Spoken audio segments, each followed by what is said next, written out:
një, le të themi, një lloj mashtrimi i fortë që ekziston këto kohë që është e folme me të vdekurit ose thërritja e shpirtrave të vdekurve. Janë xhin faktikisht.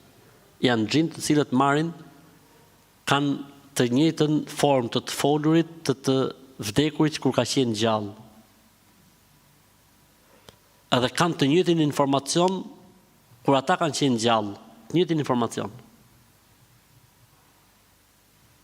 Edhe me të vërtet paguhet për këtë punë, edhe ai që flet me xhinët thotë thrasin babën tat, thotë sa do të paguash kaq, okay, edhe vjen baba në dhomë.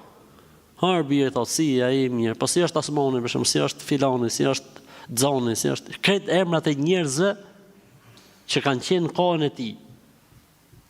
E për komshit, e për fisin, e për këtë, po me punë, ku dëgjon, ai e martua, çfarë ke bë, çfarë s'ke bë. E kënaqet ky shkëtë se thotë fola me babën.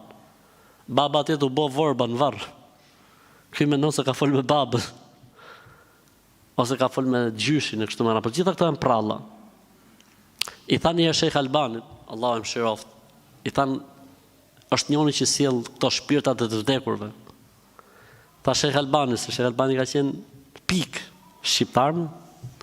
Mirë ta thujni, tha të më thrasi pak ta shpirtin e Imam Buhariut se do ta pyes për ca emra transmetuesish. I thojnë ta të më thrasi shpirtin e Imam Buhariut. Buhariu ka jetu para 1200 vjetësh. Se du ta pyes për ca emra transmetuesish, sepse Imam Buhariu ka qenë një nga përpjeguesit e biografive, nga më të fortit. Edhe merr mend tani Sheikh Albani që kishte mësuar gjithë përmendesh, edhe ai xhini që s'ka haber fare nga kjo fushë. Kush jeti shpirti i Imam Buhariut mirë? Cili është gjykimi për filanin?